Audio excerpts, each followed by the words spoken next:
Aleluia, glória a Deus. Vamos fazer uma oração nessa noite.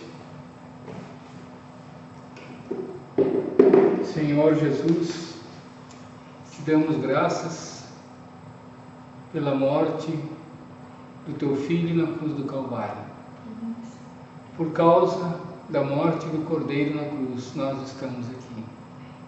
Senhor, não somos dignos de estar na tua presença. Não há como nós mesmos comprarmos nossa própria alma, pois nós éramos perdidos e fomos achados. Nós estávamos mortos e tu nos deu vida.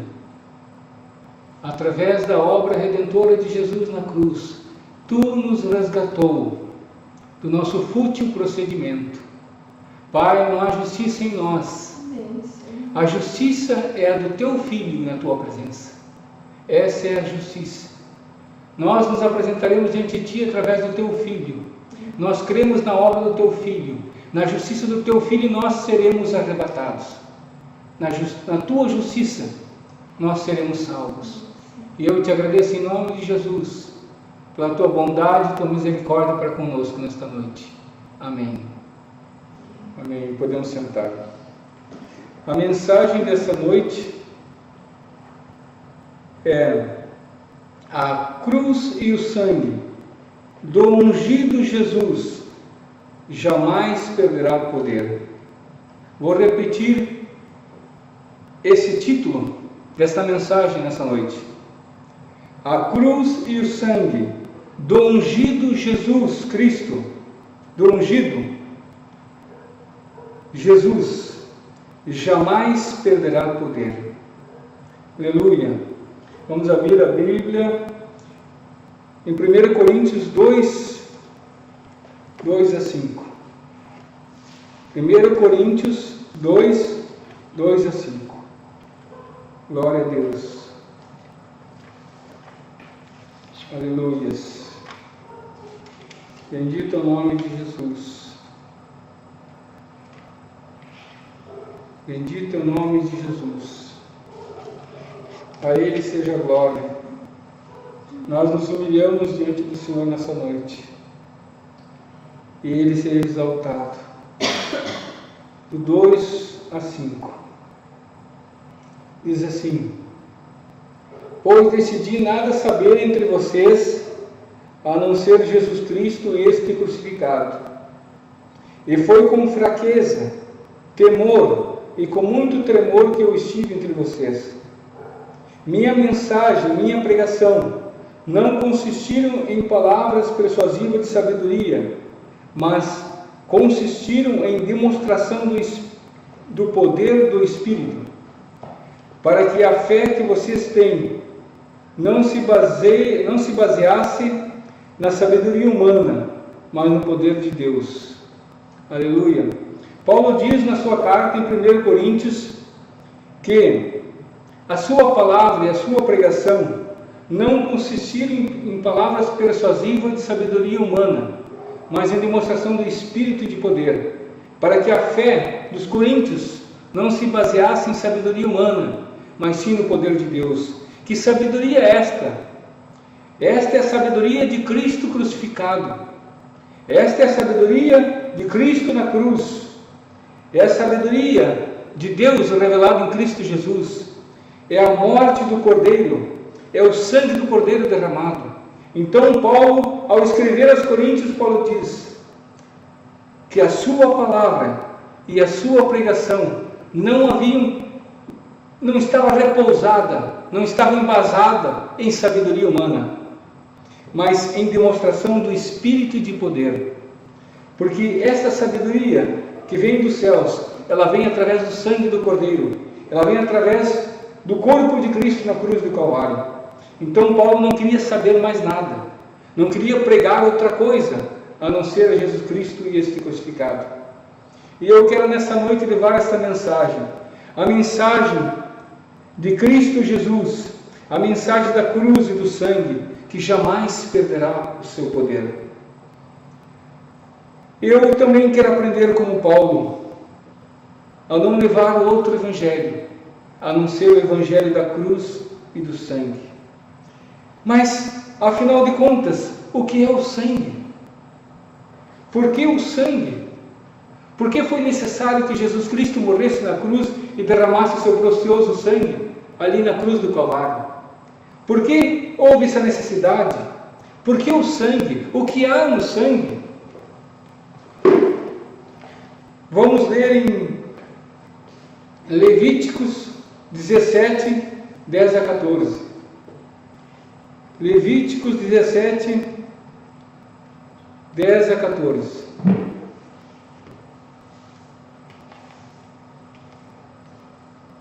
Aqui a palavra de Deus vai trazendo entendimento sobre o que é o sangue, a importância do sangue, que a vida está no sangue.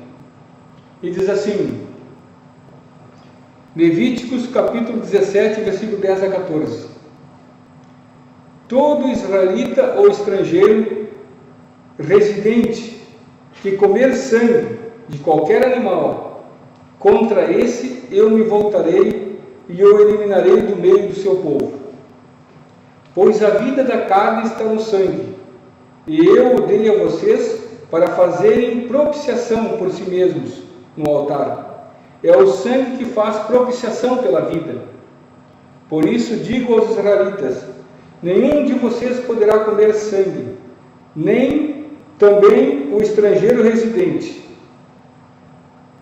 Qualquer israelita ou estrangeiro residente que caçar um animal ou ave que se pode comer, derramará o sangue e o cobrirá com terra, porque a vida de toda a carne é o seu sangue. Por isso eu disse aos israelitas, vocês não poderão comer o sangue de nenhum animal, porque a vida de toda a carne é o seu sangue. Todo aquele que o comer será eliminado. Todo aquele que comer sangue será eliminado do meio do seu povo. Aqui Deus está trazendo um entendimento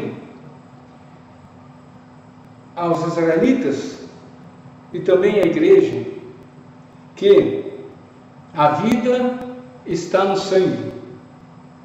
A vida está no sangue. Então, o sangue de Jesus Cristo.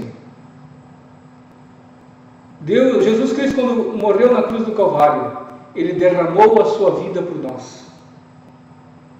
O preço, o valor das nossas almas, Ele nos comprou na cruz do Calvário. Ele pagou o mais alto preço, que foi seu próprio sangue, porque a vida de toda a carne é o seu sangue. A vida está no sangue. Por isso que lá em Atos dos Apóstolos, quando Paulo foi a Jerusalém, os apóstolos, ao se reunirem, enviaram uma carta à igreja dizendo que eles não poderiam, dentro de um contexto, eles não poderiam comer carne de animal sufocado. E também não poderiam comer sangue. Por quê? Isto está vedado aos gentios também. Os gentios não podem comer sangue, nem os judeus, nem o estrangeiro, nem o israelita. Ninguém pode comer sangue, porque a vida do animal, a vida do ser humano está no sangue. Mas por que Jesus precisou morrer na cruz do Calvário? É necessário entendermos que o homem, a raça humana, quando eu falo homem, eu falo homem e mulher, a raça humana estava perdida. O ser humano, após a queda, após o primeiro pecado, do primeiro homem e da primeira mulher, toda a raça humana estava perdida. Todos os homens estavam condenados à morte. Se Jesus Cristo não tivesse morrido na cruz do Calvário, nenhum homem na face da terra poderia ser salvo. De forma que os homens que viveram no passado, como por exemplo Abel, um homem que agradou a Deus, Noé, e outros que andaram com Deus, Enoque, estes homens foram salvos não pela sua própria justiça, esses homens também eles foram salvos através do sangue do Cordeiro. Jesus morreu num tempo, e quando ele morre na cruz do Calvário, a sua morte abrange todos que viveram antes dele e abrange os que viveriam depois dele, de forma que a obra redentora na cruz do Calvário ela se expande, ela vai desde do primeiro homem e da primeira mulher até o último homem e a última mulher de toda a existência humana. A obra de Cristo Jesus na cruz, ela é uma obra redentora. Ela redimiu, ela trouxe de volta o homem caído. Ela abre uma porta, uma possibilidade. A obra de Jesus na cruz abre um caminho para o homem caído, de forma que os homens do passado, que viveram antes de que Jesus fosse crucificado, eles também foram abençoados, eles também receberam a justificação da obra da cruz. Não há nenhum homem, volto a repetir, na face da terra, que entre nos céus por sua própria justiça. Nem mesmo Abraão será salvo por si mesmo. Abraão terá o sangue do Cordeiro para cobri-lo. Abraão terá o sangue do Cordeiro para justificá-lo. Todos os homens, desde a criação do homem até o último homem, precisam do sangue do Cordeiro para ser justificado. O homem mais íntegro, mais reto da face da terra, não conseguirá ser salvo, a não ser pelo sangue do Cordeiro. Quando nós entendemos, quando nós percebemos essa importância do sangue do Cordeiro, quando nós reconhecemos que não é por nossa própria justiça que seremos salvos, não é por o quanto nós nos esforçamos, ainda que tenhamos que nos esforçar, não é pela nossa própria justiça, ainda que tenhamos que ter justiça.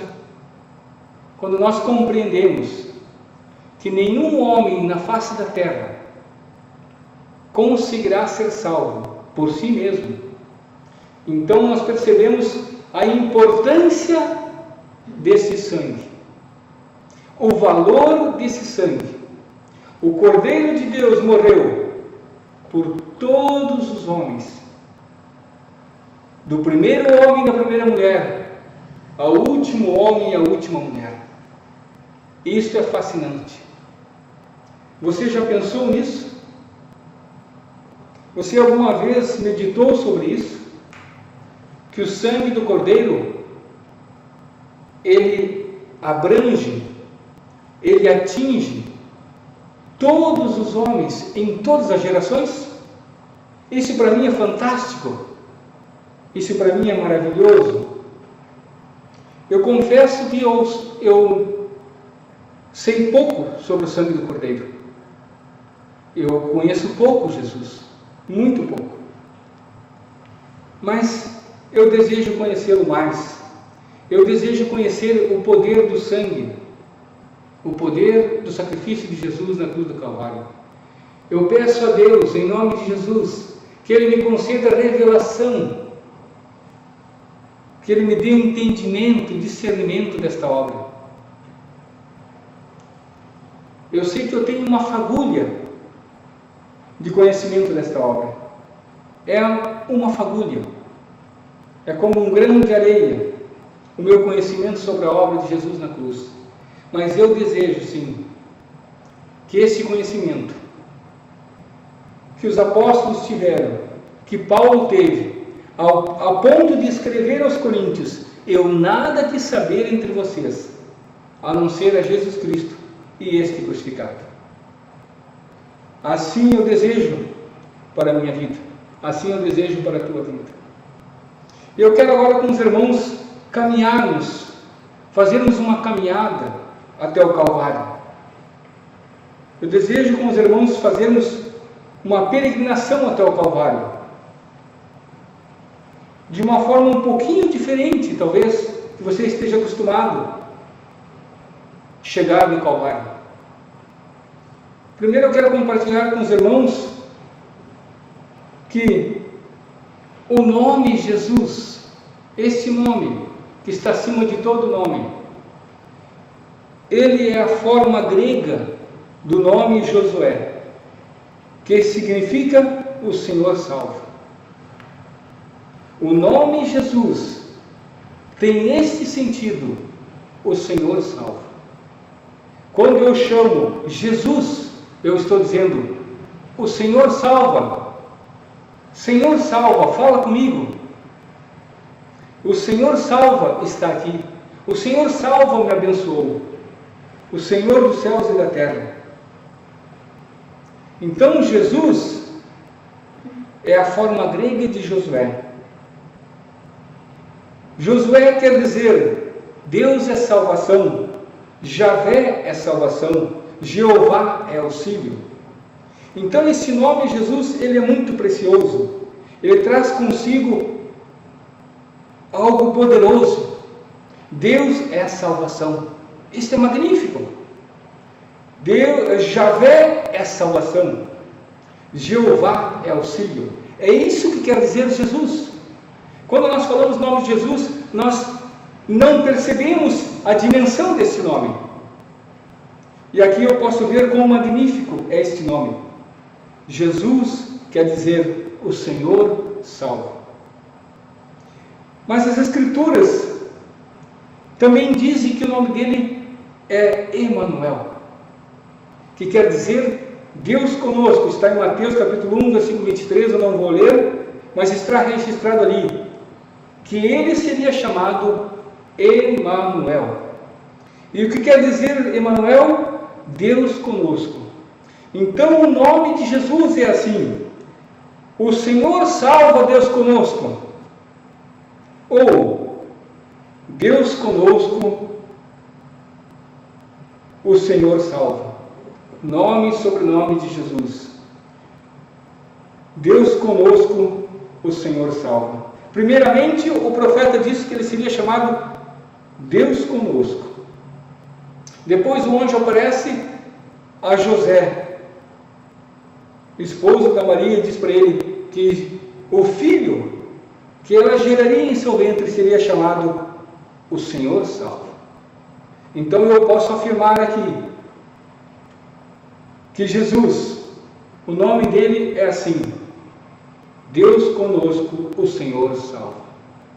Que nome mais magnífico, que nome mais significante, que nome mais poderoso. Deus conosco, o Senhor salva. Quando você chama por Jesus, quando você ora por Jesus, você está dizendo: Deus conosco, o Senhor salva. Então, Jesus, ele fez expiação por nós. Provérbios 16, 6. Provérbios 16, 6. Diz a palavra: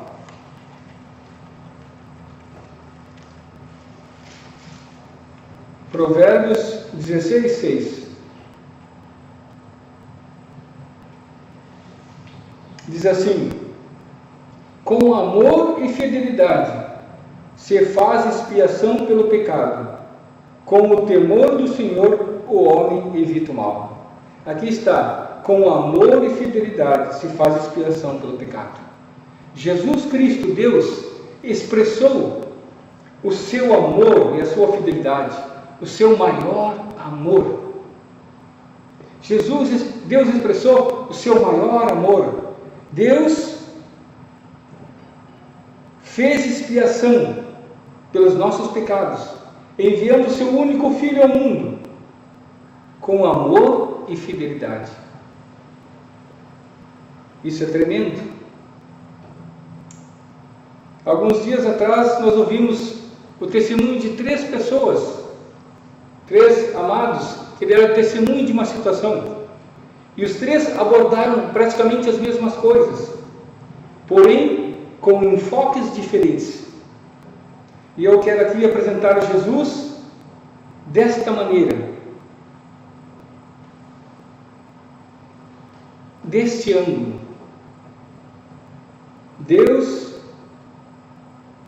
fez expiação pelos pecados da humanidade toda, com amor e fidelidade.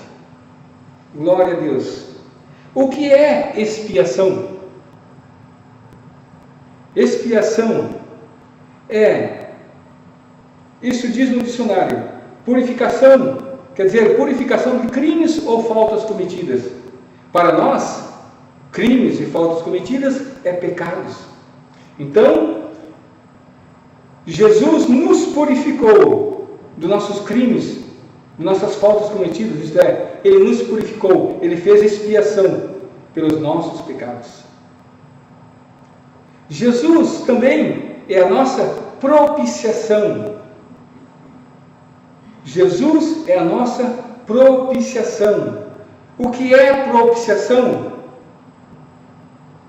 Ato ou efeito de propiciar. Propiciar, isso quer dizer o seguinte: Ele, Jesus, agradou a Deus. Ele, Jesus, obteve a boa vontade de Deus. Ele obteve o favor de Deus. Ele aplacou a ira de Deus. Isso é propiciação. Propiciação. Jesus fez por nós expiação. Jesus fez por nós a propiciação diante do Pai. Ele serviu como expiação, como propiciação diante do Pai, diante de Deus. Esse Jesus maravilhoso que nós adoramos nesta hora, que nós prestamos culto, que nós louvamos, este Jesus. Jesus nasceu em Belém. Belém quer dizer casa de pão, casa do pão. Jesus nasceu na casa do pão. Você sabe o que é isso? O que isso representa? Jesus, o pão da vida, nasceu na casa do pão. Isso não é maravilhoso? Jesus, o pão da vida, nasce na padaria, na casa do pão. Isso é maravilhoso. Isso é tremendo. Como Deus é perfeito. O pão do céu nasce na casa do pão. Isso é tremendo. Esse Jesus maravilhoso são as multifacetas, a multiforme sabedoria de Deus, a multiforme personalidade de Deus, de Jesus. Jesus, o pão da vida, que foi para a cruz, ele nasce na casa do pão. E aí Jesus disse que aquele que comer de mim jamais terá fome, porque ele disse: eu sou o pão da vida. Esse Jesus que faz expiação, que expia as nossas almas, nossas vidas, que faz a propiciação por nós, ele é o pão da vida, ele nos alimenta. E esse Jesus que nasce na casa do pão descende da tribo de Judá, cujo símbolo é o leão. Jesus, o leão dos céus, o leão eterno, que na eternidade já era o leão. Esse leão do céu nasce na tribo, o qual o símbolo é um leão. Isso não é magnífico? Isso é perfeito. O pão do céu nasce na casa do pão. O leão da tribo de Judá, o leão do céu, nasce na tribo de Judá, cujo símbolo é um leão.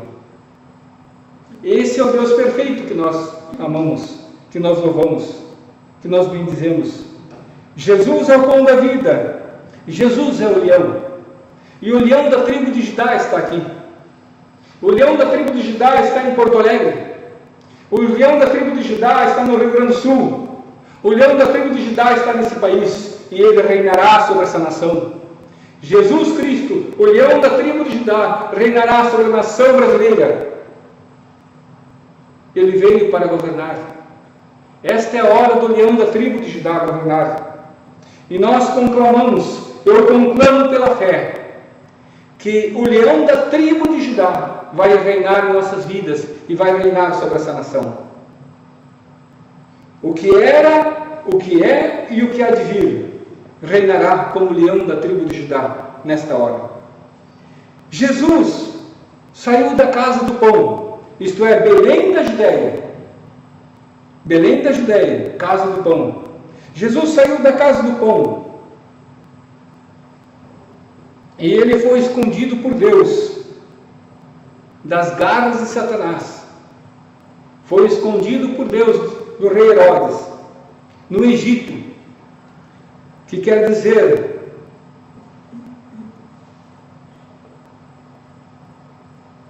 terra preta.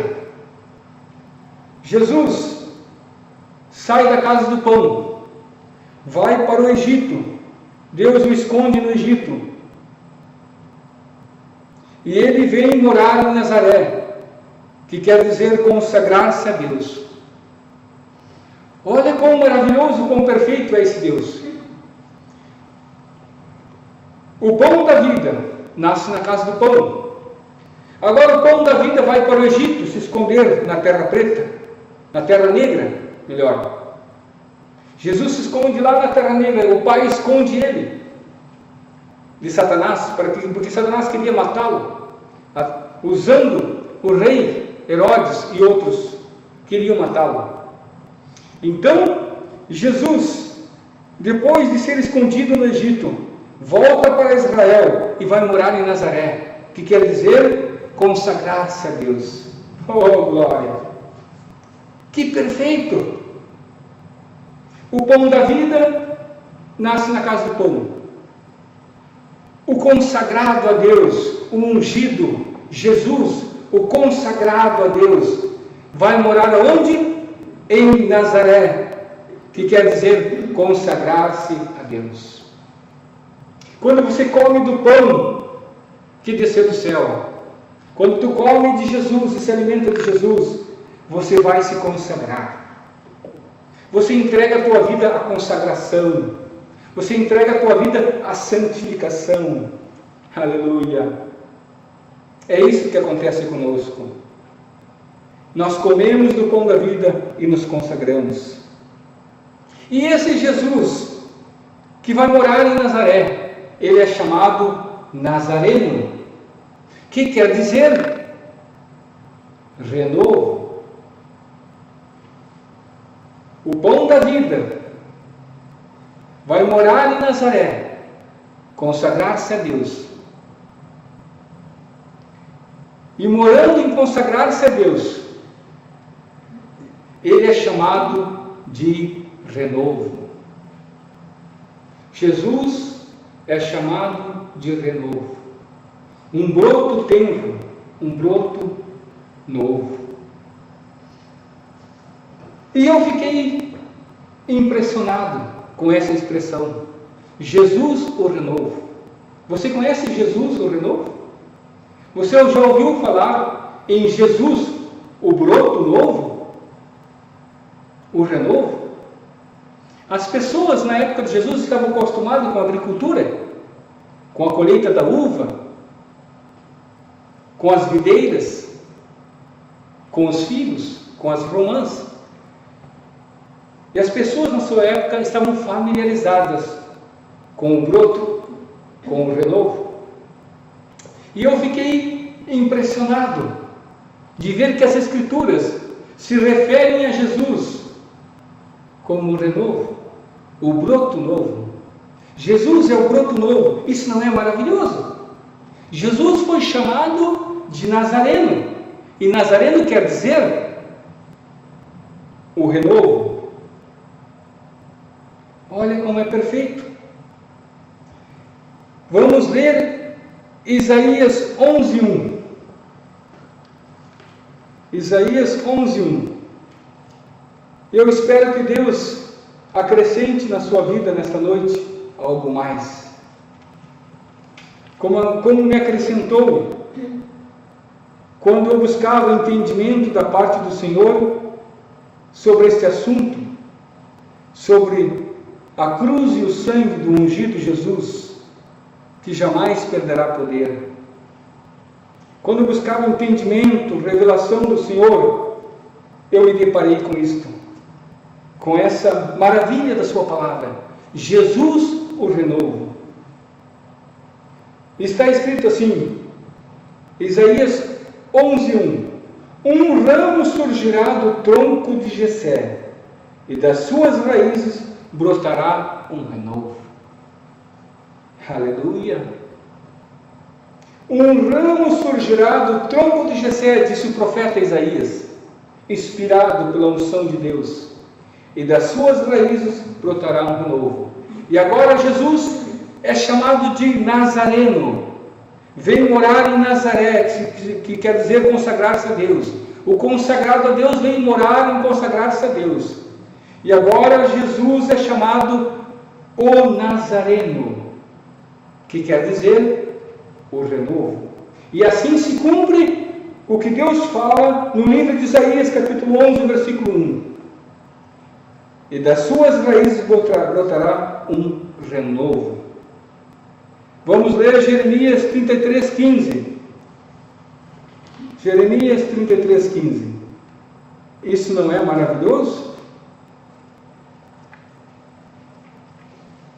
Isso não é magnífico? Você já tinha ouvido falar de Jesus, o pão da vida? Mas você já tinha ouvido falar que Jesus é consagrado a Deus? Que ele veio morar, ele veio viver em consagrar-se a Deus? Isso quer dizer, Jesus tinha uma vida consagrada a Deus. Você já ouviu falar que Jesus era o Nazareno? Que quer dizer o renovo? O broto novo? Jeremias 33:15 diz assim: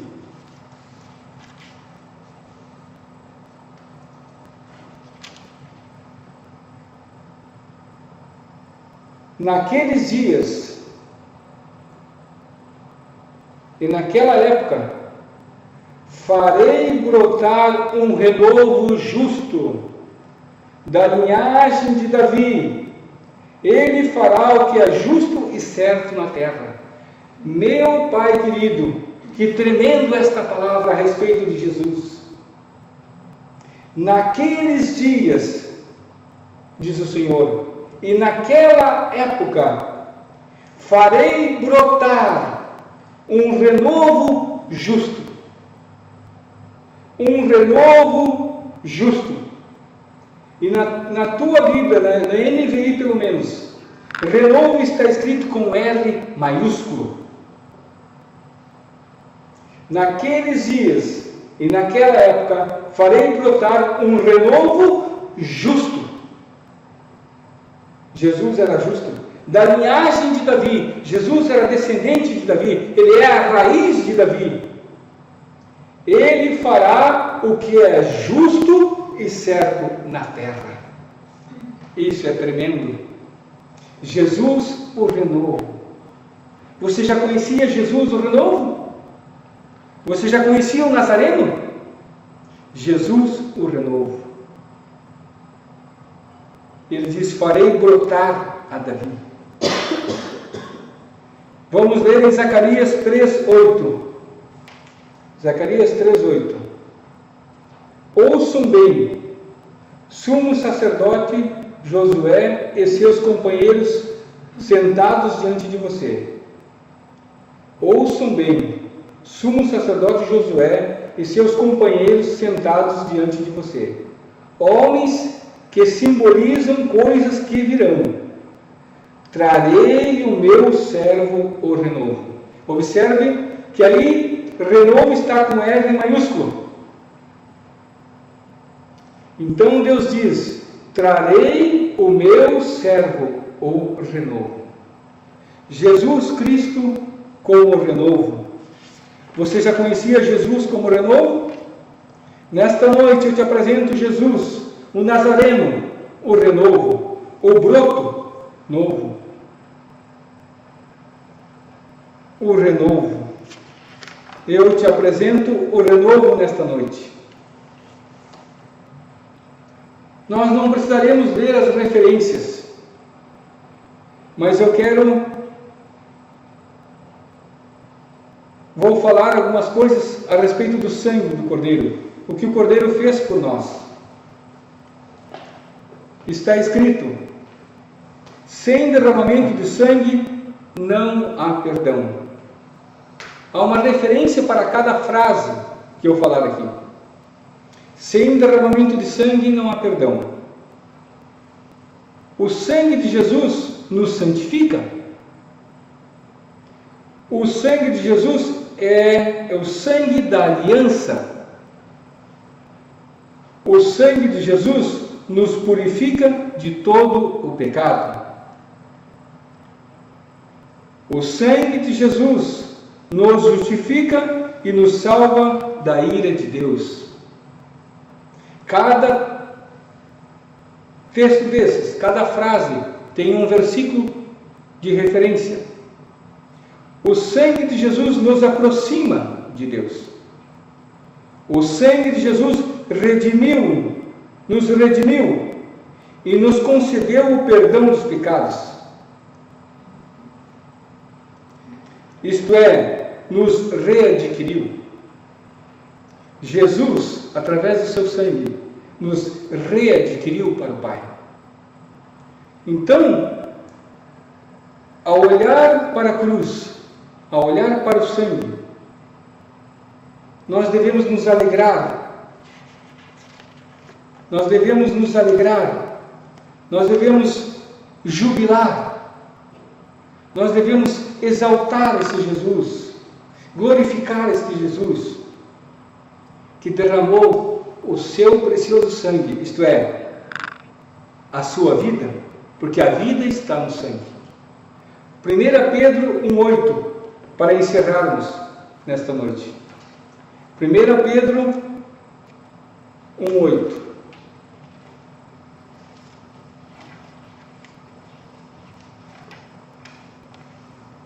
Está escrito, aqui Pedro está falando sobre Jesus. Este é o contexto. Então ele vai dizer no versículo 8: mesmo não o tendo visto, vocês o amam. Mesmo não o tendo visto, vocês o amam. E apesar de não o verem agora, creem nele e exultam com uma alegria indizível e gloriosa.